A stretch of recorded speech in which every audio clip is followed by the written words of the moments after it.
আসসালামু আলাইকুম। আজকে আমি তৈরি করলাম ডিমের চপ আলু দিয়ে। তো চপটি খেতে অনেক মজা, অনেক সুস্বাদু। এই চপটি আপনারা তৈরি করে নিতে পারেন এক নিমেষে বাড়িতে, যে কেউ। এটা আপনারা ইফতারিতে, সো বন্ধুদের আড্ডায়, চায়ের আড্ডায়, অথবা বিকেলের নাস্তাতে, সন্ধ্যার নাস্তাতে খেতে পারেন। এটি খেতে অনেক সুস্বাদু এবং খুব সহজে করা যায়। তো আসুন মূল রেসিপিতে যাই। চলুন যাই, দেখি কিভাবে এই রেসিপিটি আমি তৈরি করি। সেজন্য নিয়ে নিয়েছি 1 কাপ পেঁয়াজ কুচি, বিট লবণ, কালো জিরে কিছুটা, আস্ত জিরে, গোলমরিচ গুঁড়ো,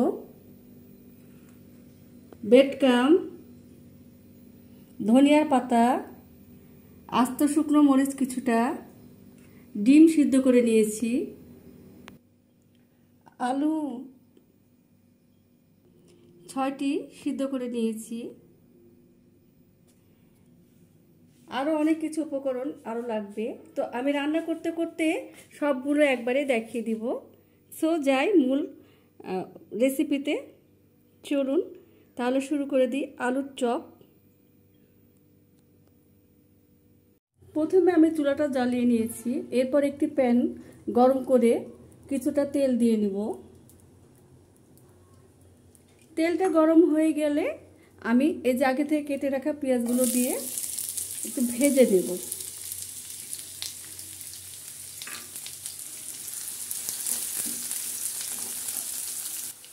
কয়েকটি মরিচও দিয়ে দিচ্ছি, শুকনো মরিচ, ওর সাথে ভেজে নেব।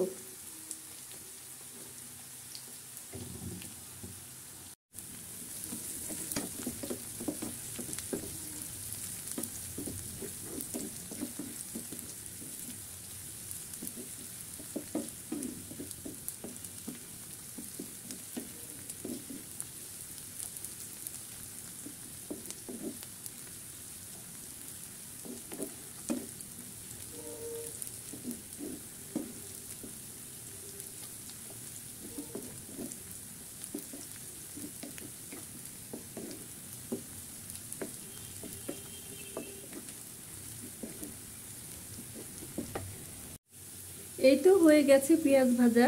এর বেশি ভাজবো না, চুলাটা অফ করে দিলাম। এখন আমি এটাকে উঠিয়ে নিব।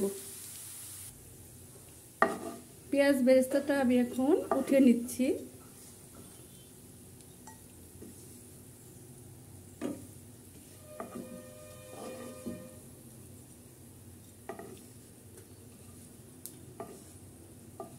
এভাবে এক এক করে আমি সব উঠিয়ে নিব। এই তো হয়ে গেল পেঁয়াজ ভাজা। এখন আমি আলুটি রেডি করে দিব। আগে থেকে সিদ্ধ করে রাখা আলুগুলো এখন আমি খুব ভালো করে ম্যাশ করে নিব। যেভাবে আমরা ভর্তা করি আলু, সেম ওভাবে ভর্তা করে নেব আর কি।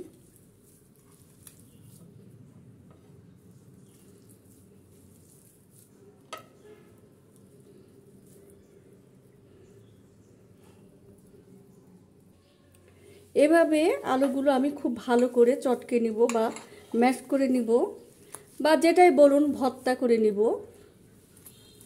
এরপর এক এক করে সব উপকরণগুলো আমি দিয়ে দেব। এখন আমি একটু লবণ দেব। লবণটা বুঝে দেবেন, যেহেতু বিট লবণ দিব তাই লবণটা কম দিতে হবে। এবার মরিচগুলো বেশ ভালো করে চটকে নিব। একেবারে মোলায়েমভাবে সুন্দর করে চটকে নিতে হবে মরিচগুলো, যেন দলা দলা না হয়ে থাকে। একদম গুঁড়ো গুঁড়ো করে দিতে হবে, মোট কথা ক্রাশ করে নিতে হবে। এই যে দেখুন, আর একটু মরিচ দেই। আসলে চপে একটু ঝাল ঝাল হলে ভালো লাগে। আর যেহেতু মরিচটি ভাজা, খুব সুন্দর স্মেল বের হচ্ছে। মরিচ এবং পেঁয়াজের একটা চমৎকার স্মেল বের হচ্ছে। খেতেও এটি অনেক চমৎকার হয়। তো আমার মনে হয় যে নিজের হাতে তৈরি বাড়ির জিনিসটা বেশি ভালো হয়, বেশি বিশুদ্ধ হয়। তো বাড়ির খাবার আমি বরাবরই বলে আসি, বাড়ির খাবারটা খাবেন সবাই।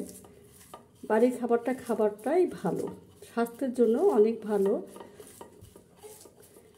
এই যে দেখুন, এরপর পেঁয়াজগুলো দিয়ে দেব। মরিচ আর পেঁয়াজে ভাজার যে একটা স্মেল এত সুন্দর বের হচ্ছে, চিন্তাই করা যায় না। গোলমরিচ গুঁড়ো দিয়ে দেব হাফ চা চামচ। যেহেতু মরিচ দেওয়া আছে, বেশি দিলে এটি আবার ঝাল হয়ে যাবে। বিট লবণ দেব সামান্য, লবণ দিয়েছি এই জন্য বিট লবণটি কম দিতে হবে। আস্ত কালো জিরে দিয়ে দেব। জানেনই তো কালো জিরে অনেক উপকারী একটি উপাদান।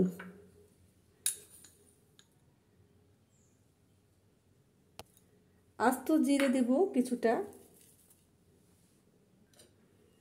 ধনিয়ার পাতা দেব বেশ কিছুটা। এখন সব উপকরণগুলো খুব ভালো করে মাখিয়ে নেব। ভালো করে ভর্তার সাথে বা আলু ম্যাশের সাথে মাখিয়ে নিব সব উপকরণগুলো।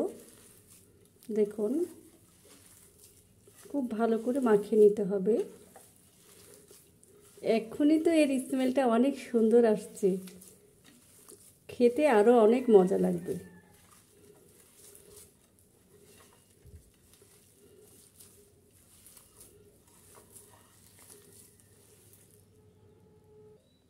এই তো আমার আলু মাখাটা হয়ে গেছে।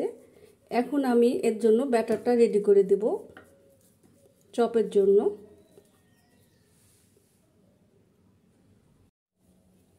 ডিমের চপের জন্য এখন আমি ব্যাটার করে নেব। সেজন্য আমি নিয়ে নিচ্ছি বেসন 1 কাপ ভরে ভরে, চাউলের গুঁড়ো হাফ কাপ,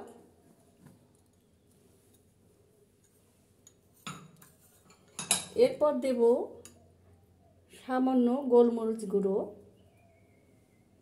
বেশি দেব না। কালো জিরে দিব, জিরে দিব আস্ত কয়েকটি, কিছুটি।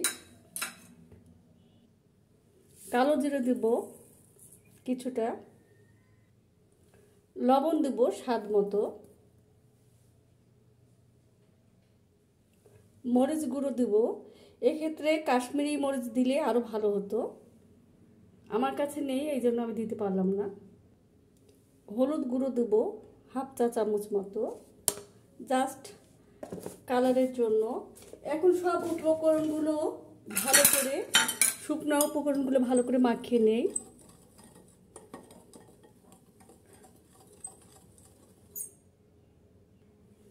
এরপর অল্প অল্প করে পানি দিয়ে এটাকে গুলিয়ে নিব। অল্প অল্প করে পানি দিয়ে সুন্দর করে এটাকে ফেটে নিব। খুব ভালো করে ফেটে নিতে হবে, একেবারে বেশি পানি দেবেন না, আস্তে আস্তে আস্তে আস্তে এটাকে ফেটে নেবেন। তো আসছি কিছুক্ষণ পর।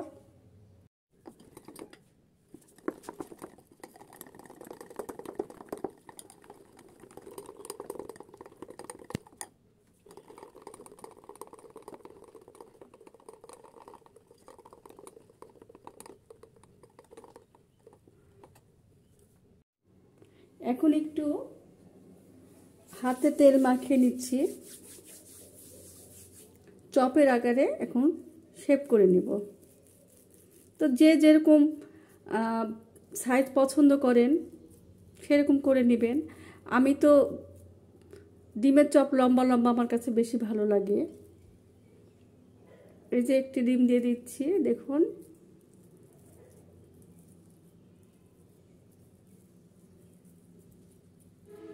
ভালো করে কোট করে নিব, ডিমটা যেন খুলে না আসে ভাজার সময়।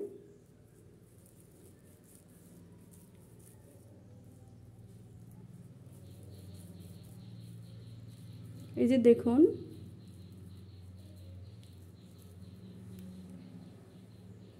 এরপর ব্রেডক্রামে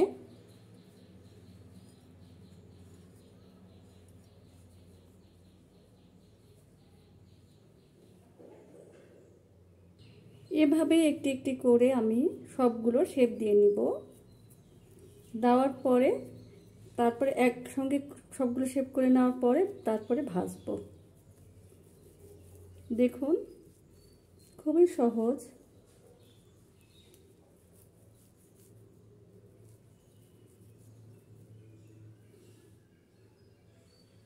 এভাবে সবগুলো আমি একে একে করে নেব। সবগুলো আমি চপের আকারে শেপ করে নিলাম। এখন এগুলো আমি ভেজে নিব। সেজন্য আমি প্যানে পর্যাপ্ত তেল দিয়ে নিব।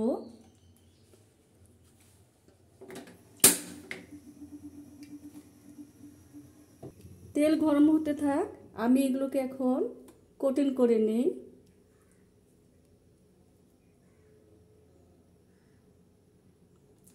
বাতিটু ফেলে দিতে হবে, ঝেড়ে ফেলতে হবে এভাবে।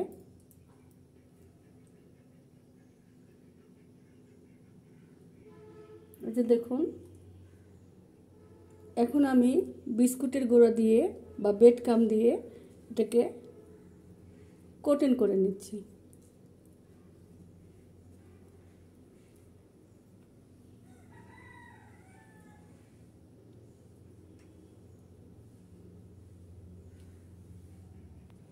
এভাবে সবগুলো আমি করে নেব।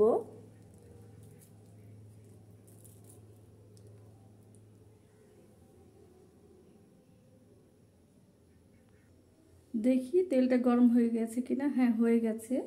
এখন আমি আস্তে করে একটি করে ছেড়ে দেব।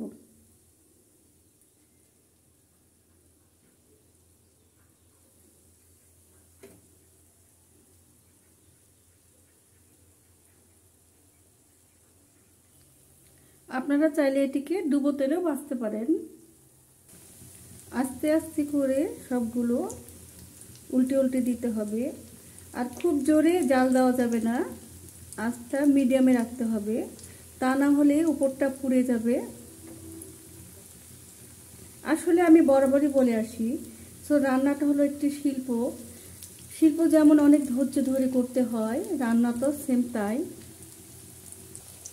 আমি অনেক বড় বড় সাইজ করেছি, সো আপনারা আপনাদের পছন্দ মতন এটি শেপ দিতে পারেন, এটি গোল করতে পারেন, সমস্যা নেই।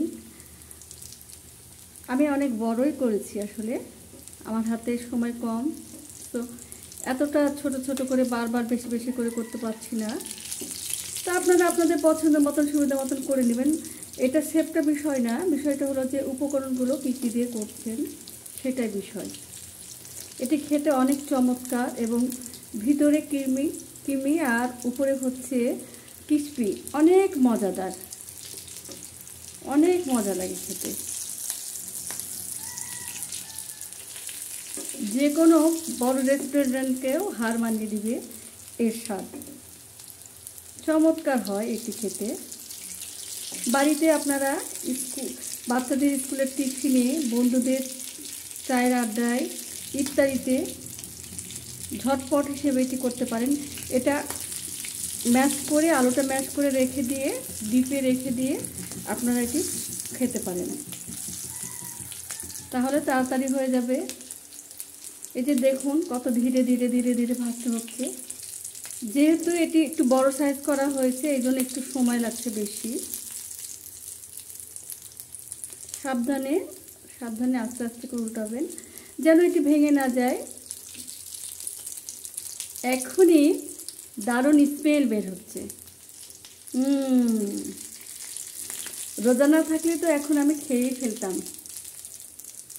হয়ে গেছে, আমি একটু একটু করে উঠিয়ে নেই। আর অবশ্যই তেলটা ছেঁকে নেবেন, অতিরিক্ত তেল খাওয়া তো ভালো না, সবাই জানেন।